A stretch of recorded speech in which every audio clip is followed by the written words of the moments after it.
الله أكبر. الله أكبر. الله أكبر. الله أكبر. بسم الله الرحمن الرحيم.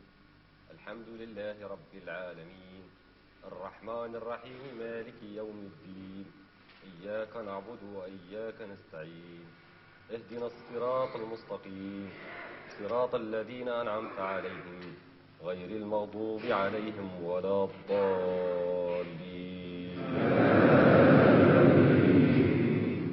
إذا جاء نصر الله والفتح ورأيت الناس يدخلون في دين الله أفواجا فسبح بحمد ربك واستغفره إنه كان توابا.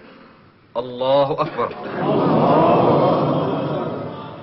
سمع الله لمن حمده.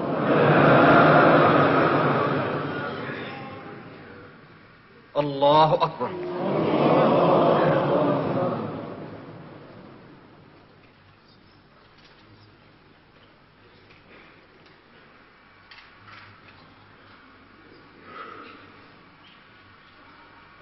السلام عليكم ورحمة الله.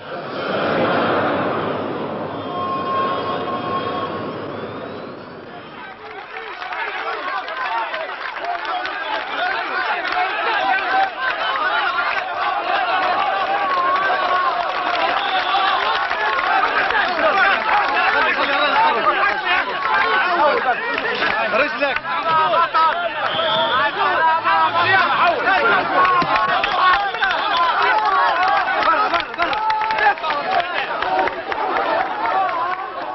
1969, le 31 août au soir. Patrouilles et blindés de l'armée libyenne occupent les points stratégiques de Tripoli. Sans résistance, la monarchie sénoucide s'écroule. Le Conseil de la Révolution décrète la République.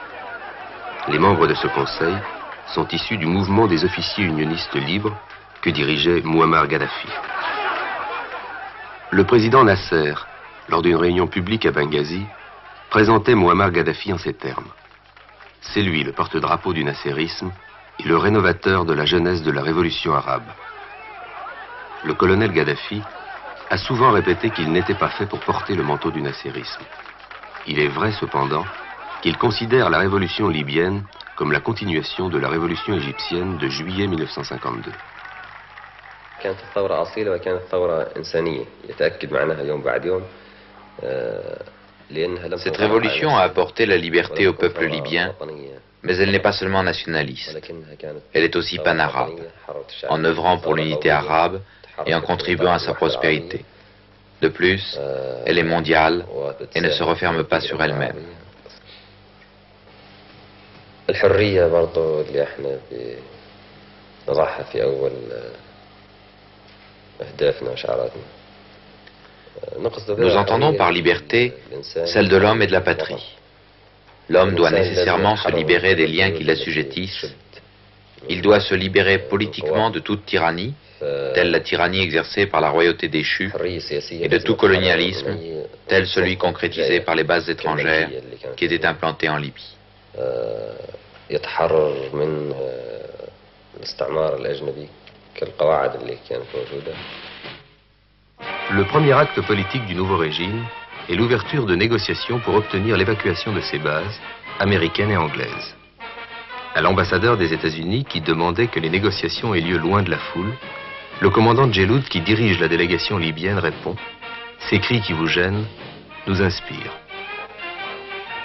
Juin 1970, toutes les bases étrangères sont évacuées. Un mois plus tard, les Italiens qui détenaient encore une part importante du pouvoir économique sont rapatriés. نمكن هذا الإنسان من يستطيع دائما قادر على الإطاحة بأي سلطة جائرة سياسية ولردع أي استعمار. Nous voulons permettre aux citoyens de faire face à tout pouvoir arbitraire et à toute colonisation. C'est ce à quoi nous nous attelons en Libye, en armant le peuple, en organisant la résistance populaire, en entraînant le peuple à manier les armes, en le cultivant et en lui faisant prendre conscience du régime politique juste, à consolider et à défendre.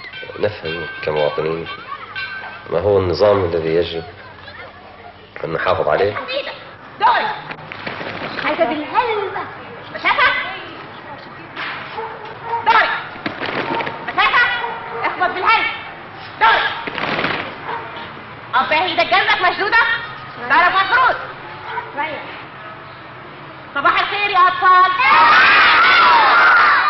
عودوا بالثاني فرد ثاني فرد فوق تحت استعداد معايا شد نفسك بس يا محمد ابتدي ثاني فرد قيسة ثاني فرد فوق تحت خف خف طب باهي شد نفسك باهي الجمهورية العربية الليبية نزلتنا Les revers subis par le monde arabe ont profondément marqué les officiers qui participèrent avec vous à la révolution du 1er septembre. Quels sont les autres motifs qui vous ont incité à la révolution? احنا كشباب في المدارس الثانوية في البداية كنا بنحس كبقية المواطنين.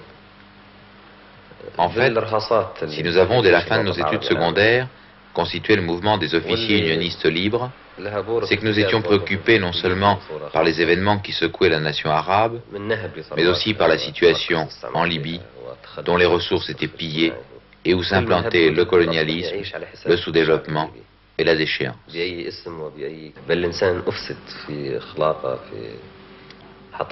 L'homme lui-même était atteint dans ses valeurs morales et ses mœurs, alors que la nation arabe était dangereusement menacée. La Libye était le talon d'Achille, une sorte de poignard planté au dos de la nation arabe. Sur le plan stratégique et sur le plan économique, la Libye était tournée contre le monde arabe.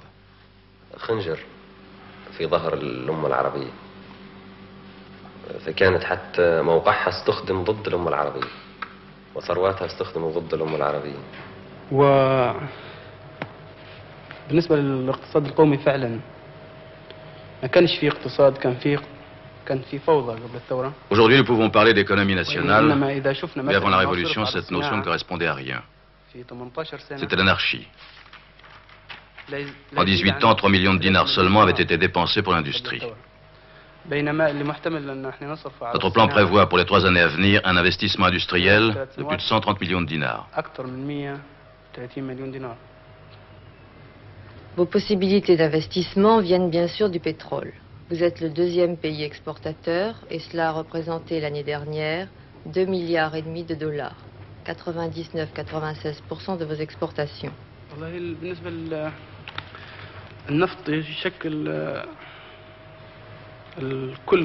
Il n'y a pas de doute, toute l'économie libyenne est aujourd'hui fondée sur le pétrole.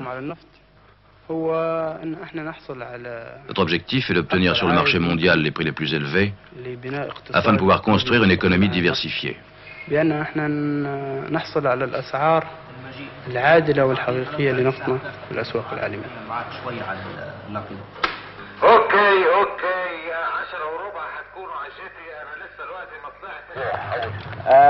انت دلوقتي داخل متجه للاوتر بوي. انت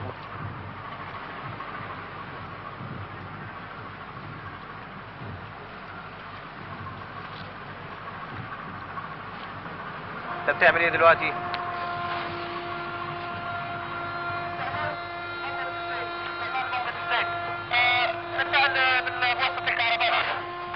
ايوه بتحرك نمرة كام دلوقتي؟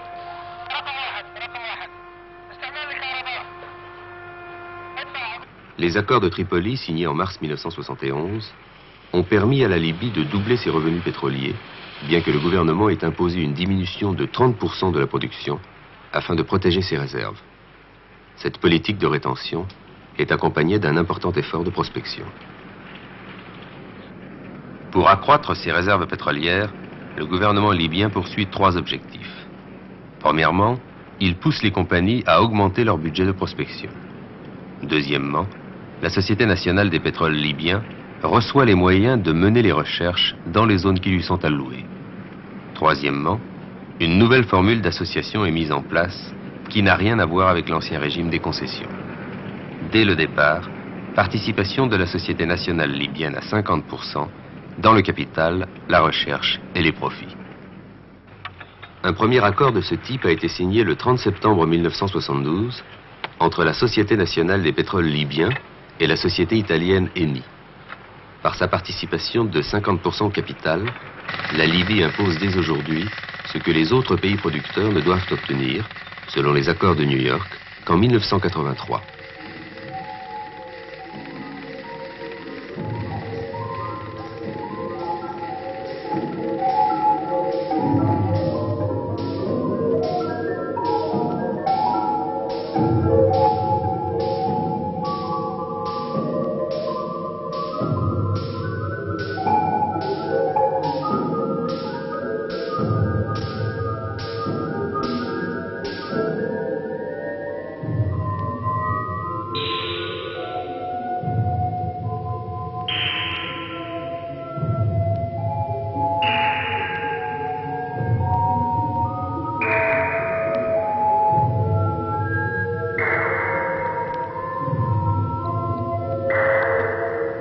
Le plan prévoit l'installation d'importantes unités pétrochimiques, notamment une raffinerie à Tobrouk, une autre aux environs de Tripoli, et un complexe à Benghazi comprenant une usine d'ammoniac, une usine de méthanol et une usine de charbon thermique.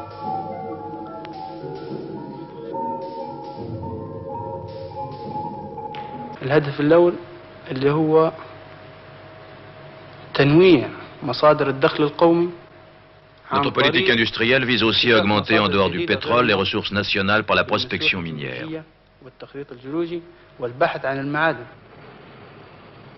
D'importants gisements de minerais de fer ont déjà été découverts et des contrats sont signés avec des sociétés étrangères pour la recherche d'uranium. Dans le secteur industriel, l'effort de l'État est double. Il aide les entreprises privées à se moderniser et à commercialiser leurs produits. Il met en place de nouvelles industries.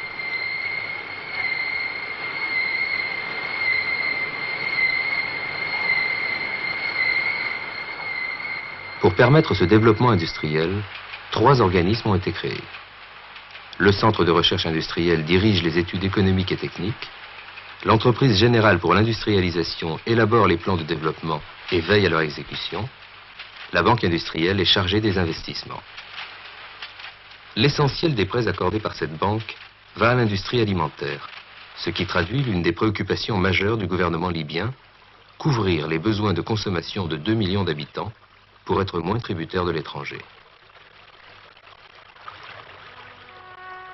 De nombreux agriculteurs attirés par les salaires du pétrole avaient abandonné leurs terres et rejoint les villes.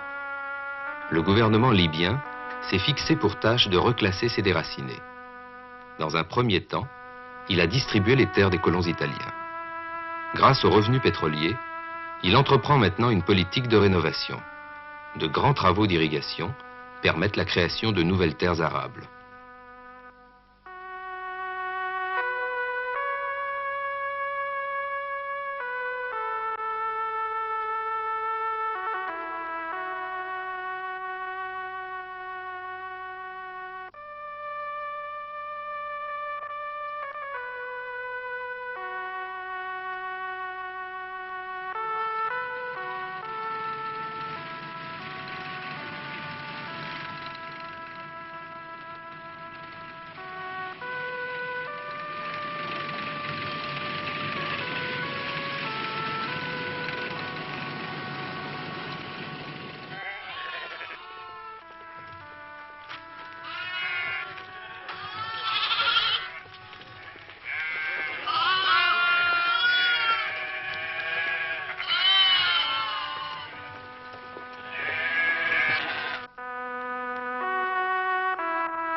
Dans votre plan de développement, les budgets consacrés à l'industrie, l'agriculture et l'éducation nationale sont très importants. Quelle est la part que vous accordez aux dépenses militaires?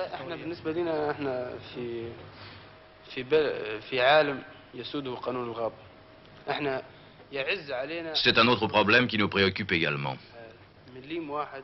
Nous vivons dans un monde où règne la loi de la jungle. Et il faut que nous ayons des forces pour nous défendre. Nous aurions voulu ne pas dépenser un centime pour acheter des armes. Nous aurions préféré dépenser tout notre argent à promouvoir notre agriculture et notre industrie. Mais nous sommes hélas obligés de nous défendre contre l'agressivité des grands de ce monde.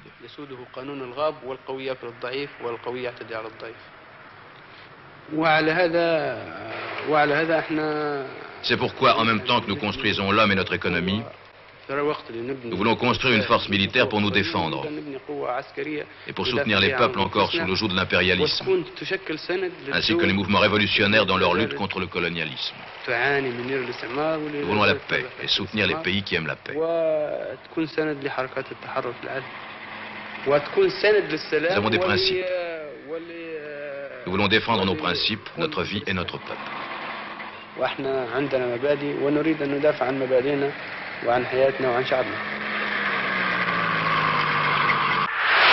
Je voudrais maintenant peut-être passer justement à la politique extérieure et demander au colonel Gaddafi de bien vouloir répondre à cette question sur le problème de la Palestine. Quelle est la position de la Libye à l'égard de la Palestine? لا برضه هم ما بيعرفوش موقف الجمهورية العربية الليبية من القضية الفلسطينية ولا بيجهلوه فعلا ولا بس سؤال. Vous ne savez pas l'exacte position de la Libye vers la question palestinienne ou vous avez fait cette demande ça pour votre film seulement? قضية أرض لشعب فلسطيني اضطرد عام 48 La cause palestinienne est celle d'un peuple expulsé de ses terres en 1948, d'où une situation qui n'a cessé de s'aggraver. En effet, les intrus ont occupé les maisons, les fermes et les villes édifiées par le peuple palestinien, ayant fondé un État factice, tout en perpétrant leurs persécutions jusqu'à ce jour. En parlant des intrus, je parle d'Israël, qui a pris la place du peuple palestinien par l'injustice et l'agression. Israël se compose d'Israéliens, ou plus exactement de ressortissants de plusieurs États du monde. S'ils regagnent leur pays d'origine et dissolvent leur organisation militaire, ils n'ont pas à craindre qu'on leur fasse la guerre. Si par contre ils s'obstinent à occuper la Palestine et à chasser ses habitants, la confrontation sera inéluctable, que nous l'ayons voulu ou non. Par l'union politique avec l'Égypte, la Libye devient un pays du champ de bataille. Le gouvernement français a clairement marqué sa politique vis-à-vis de ces pays. Craignez-vous l'embargo? Nous parlons de la cause palestinienne en elle-même et non des complications et des répercussions qui en résulteront pour les parties concernées. Nous répétons que telle est la solution de la cause palestinienne en dépit du monde entier. Cette solution est inéluctable et nous en acceptons les conséquences, quelles qu'elles soient. وحل حيكون بهذا الشكل غصبا عن العالم كله وهذا هو الحل الحتمي الذي حيفرض نفسه إنما هذا الحل يترتب عليه أي شيء تترتب عليه نتائج احنا نرضاها أو ما نرضاها. La position adoptée par la Libye sur le problème palestinien est une façon d'affirmer la réalité de la nation arabe. Lors de notre séjour en Libye, cette affirmation prit une autre forme. Le colonel Gaddafi reçut les présidents du Yémen Nord et Sud et obtint qu'ils annoncent leur réconciliation.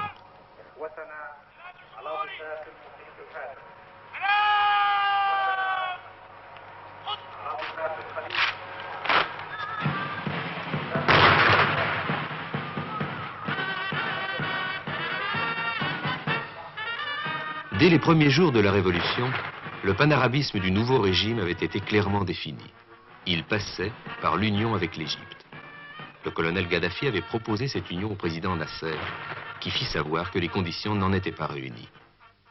2 ans plus tard, le 2 août 1972, à Benghazi, le président Sadat en accepta le principe. Des commissions sont réunies pour en déterminer les modalités d'application. L'union avec l'Égypte est prévue pour le 1er septembre 1973.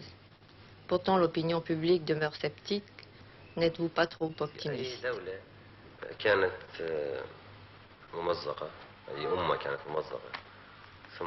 Les États et les nations qui ont réalisé leur unité, après avoir été morcelés, prouvent que l'unité est une règle inéluctable et un phénomène naturel. C'est ce phénomène naturel qui guide tous les pas de la nation arabe vers son unité.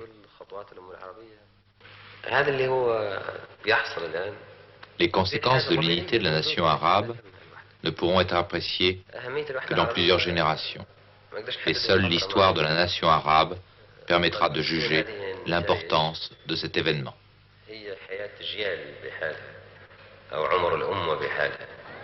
بعد ما توحدت.